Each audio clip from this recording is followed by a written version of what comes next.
Hello and welcome to Islamic Finance Weekly. I am Rahma Say Muhammad.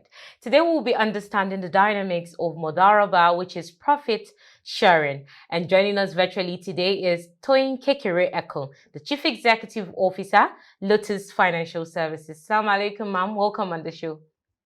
Wa alaikum salam wa rahmatullahi wa barakatuh. Thank you for having me today. Thank you, ma'am, for joining us. Right, without wasting time, let's delve right into our conversation of today. We'll be having an overview of what Mudarabah is, what Mudarabah stands for to a layman, and what are those distinct features of Mudarabah.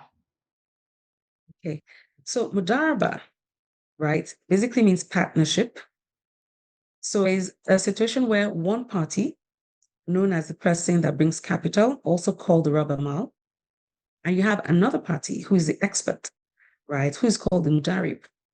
And so the rubber mal, who is the owner of the capital, gives his capital to the expert to manage on his behalf, and they share profits in an agreed formula. So for example, it could be 70-30, 60-40, 50-50. So I'll give an example to make it clear.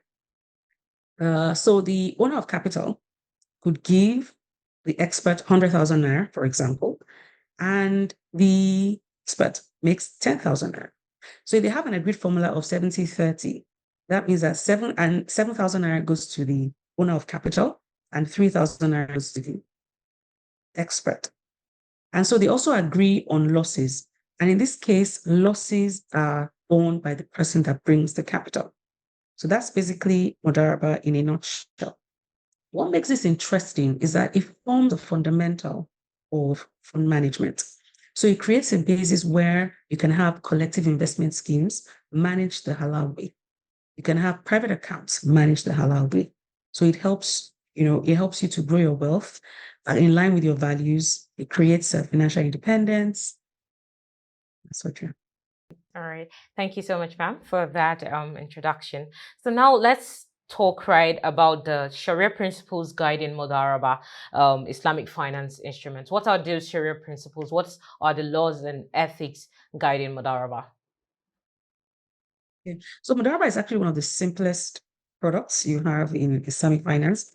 The first thing, which I think I mentioned earlier, was that profits have to be agreed beforehand, right? Profit sharing has to be agreed beforehand. Like I mentioned, the second thing is that loss is not shared between the person that brings the capital and the expert.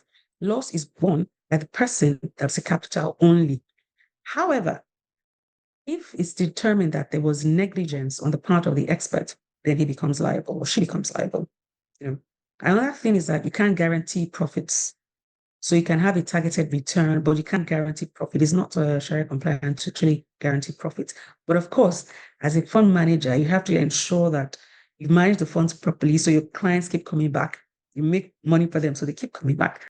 So now, having understood the concept of Mudarabah and understood the Sharia principles guiding Mudarabah, let's have those various types of Mudarabah. I mean, I'm sure we have different packages people can subscribe to in Mudarabah. So let's have those types.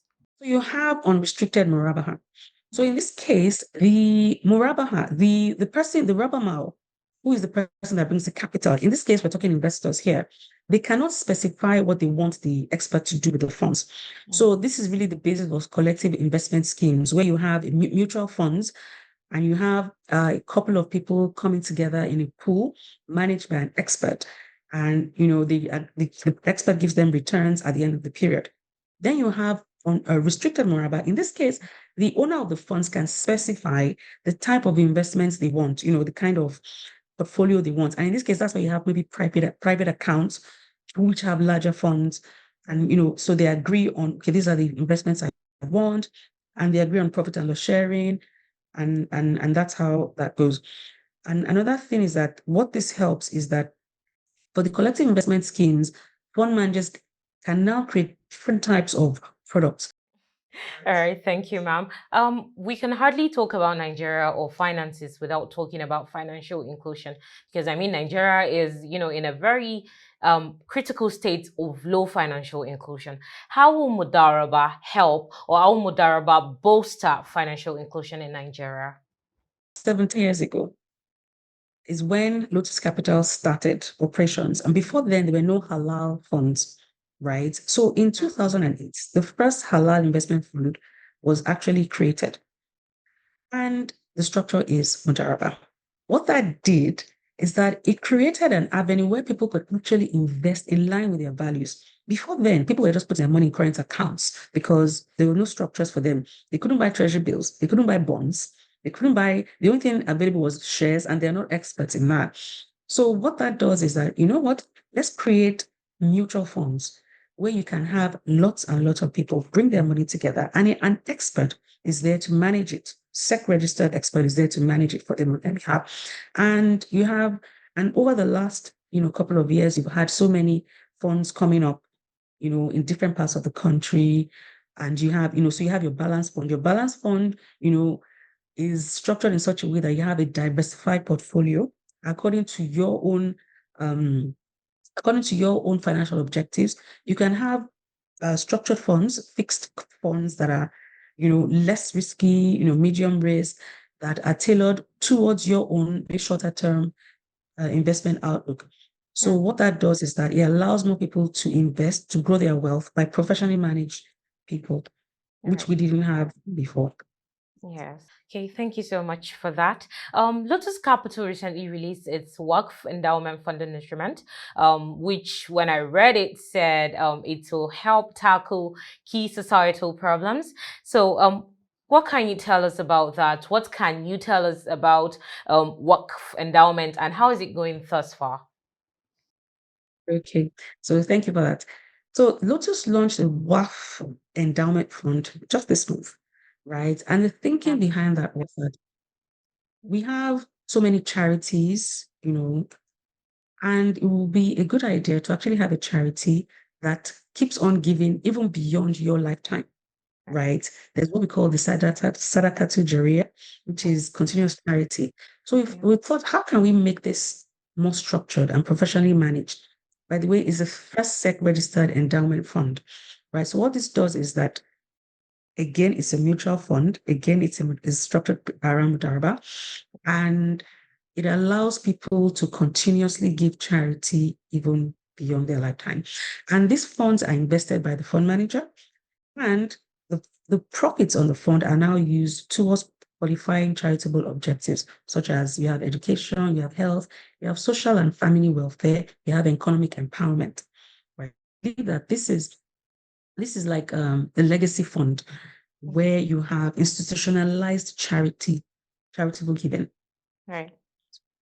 And it's doing well. We just launched it this month. So we hope that we've set the pace on how to, the country forward and allowing others. You don't have, so for example, usually when people donate, they go and meet maybe wealthy Nigerians to, donate towards causes. But in this case, just 5,000 naira and you're part of a cause to move the country forward, to help the needy.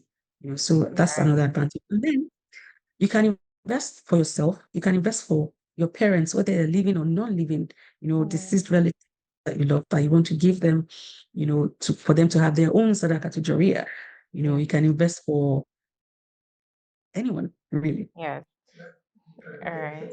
Okay, thank you so much, ma'am. Thank you for that brief yet detailed explanation of Mudarabah and enlightening us on what waqf is and how it could be beneficial to us.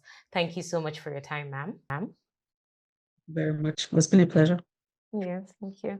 We've heard it from the horse's mouth. The CEO of Lotus Financial Services has handed it over to us.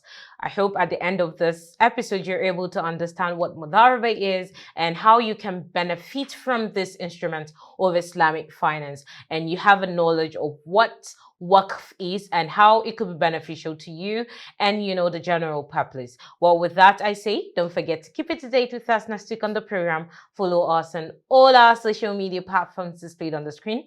Thank you for watching. I am Rahma Say Muhammad.